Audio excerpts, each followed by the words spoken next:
Good evening, and welcome to another double header edition of the Beer Advent Calendar. Apologies for yesterday. I really couldn't touch a beer if you'd have paid me £1 million. But yes, I'd forgotten if it must be. I think it's 5 years since I last did one of these, and frankly, it's a curse sometimes, and it certainly was yesterday. Anyway, double header tonight, and we've got the first one up, which is number 16, a palate cleanser that I've had in the fridge. Look at this, lovely old job. A palate cleanser, absolutely what the doctor ordered. Unfortunately, it's quite large, so it's a big palate, but it's going to be cleansing. Let's have a look at this. Oh, joy. Okay, so this really is a palate cleanser. That is lager beer hell. But as its name would suggest, it's not quite as bad as its name suggests. Let's get this open, shall we? I do like it. I do like it hell. And this one is a particularly good one. It's the Augustiner Brewery in München, southern Germany, obviously. Let's get about this, shall we? What a terrific thing.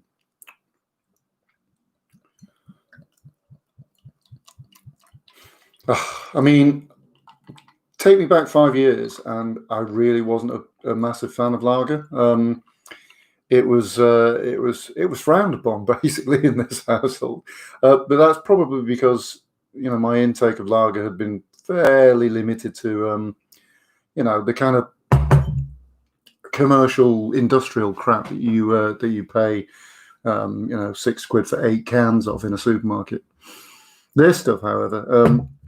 The Germans know what they're doing with lagers, and this is no exception. It's terrific, really crisp and light, and refreshing. A palate cleanser, as it said on the label.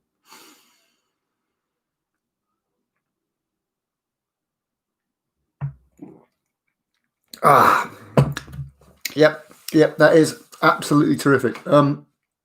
Good evening to Mick, who's apparently having a gold label this evening. That's ambitious. Not the world's finest barley wine, I have to say, but it's I think I got overly drunk on that when I was 17 once and never touched it since. But this, on the other hand, that is worthy of a gold label, I think. Now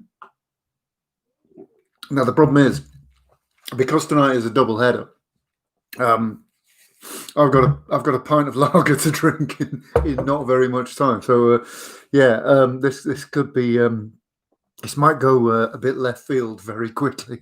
I'm just kind of looking at the other one. The other.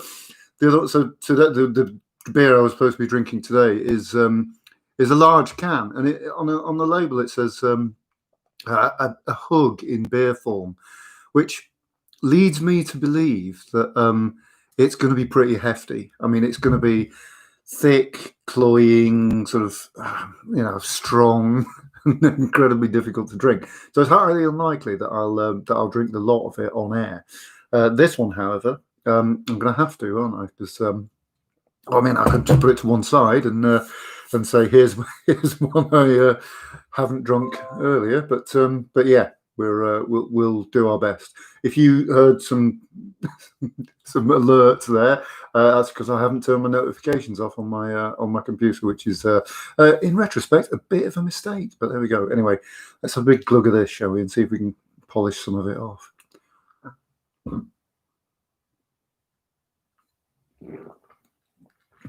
I mean, the beauty of this stuff, and I'm glad it was in this order. Excuse me. It is a beer that is designed to be, quaffed, walloped back, guzzled, if you like, and it's got enough sharpness about it for you to feel like you're not drinking some kind of, I don't know, malt liquor or something, but it's but it's not overly sharp. It's not. It doesn't attack your tongue in any way. So you can sort of guzzle it and drink it as if it were Coca-Cola, which I think I'm going to have to actually. Because it's still half a pint of it left. Excuse me one moment.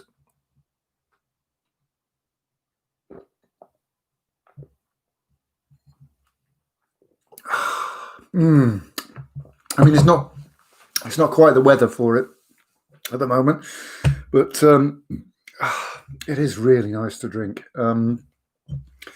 I'm wondering if it says anything on the label. No, just fall beer. It's I think it's 5.2%.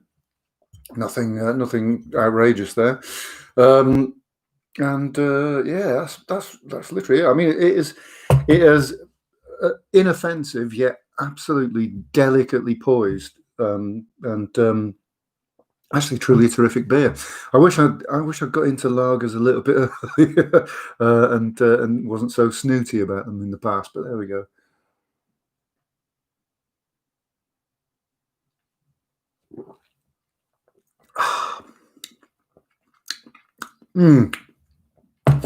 Oh, this will cause burping. Excuse me. Yeah, so the perils of doing a double header are becoming very evident very quickly. But there we go. We struggle on through it manfully, won't we?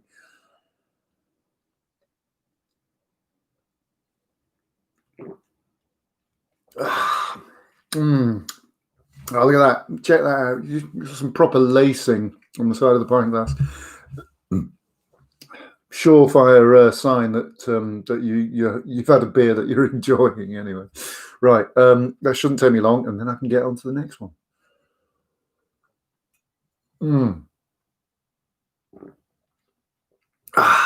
Right, great stuff.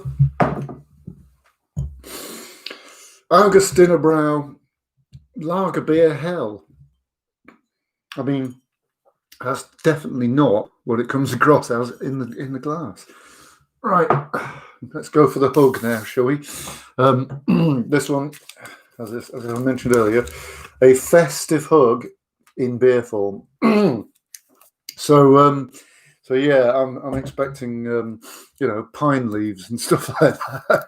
I'm not sure I'm really looking forward to it all that much, but there we go. Yeah, let's open it up and see what it is, shall we?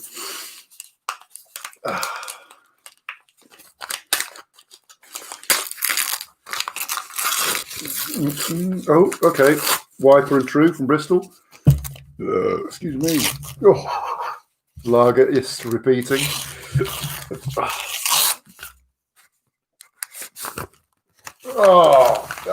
See, I was worried, but I'm less so now. Wiper and True, a terrific brewery from Bristol. Not easy to say when you just necked a pint of lager. And this is a plum pudding porter. Look at that. Check that out. It's very Christmassy can as well, which is nice. Bramling Cross and Mount Hood hops. Very nice indeed. And you see what I like about Wiper and True is they tell you exactly how they make it, which is great. You could easily rip this off. Let's open the can, shall we, and see what it tastes like.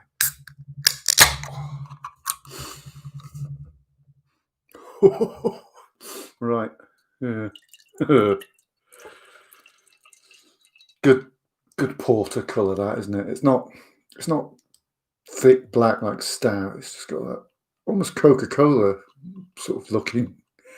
Nice head on top of it as well. Look at that. Yeah, that's nice.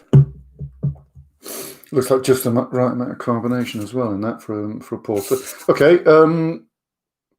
Interesting enough, they've for the beer nerds out there, the yeast they use is Safale SO4, which it's an English ale yeast, and I've never had a good result with it when I've brewed with it at all. I've usually had to throw some other packet of yeast in there because the SO4 hasn't worked. But there we go. Right, let's give it a taste, shall we? Oh, it smells amazing. I mean, in stark contrast to the first one I necked earlier, there's no way I'm necking this one. This is going to be a bit of a sipper for the rest of the evening. But it's got masses of malt character, but there's a lot of hop. It's quite hop forward beer. God, I don't like some of this beer terminology. To be quite honest, you got a bag of hops in there basically, and you can really smell it.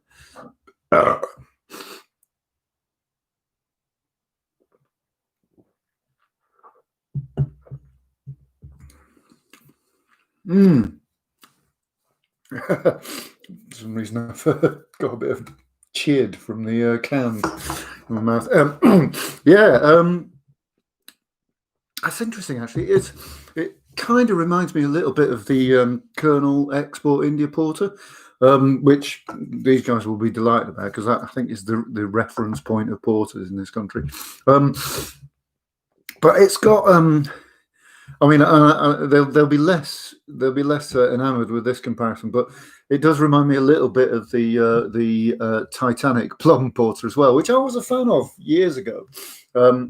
Less so now. I think it's a bit sweet, a bit puddingy. This is on the more sort of bitter end of that scale. I mean, you got that puddingy kind of flavour about it. It's very malty, and it's quite sweet. However, they've clearly stuck a fuck ton of hops in it, and that's really counteracting that quite nicely.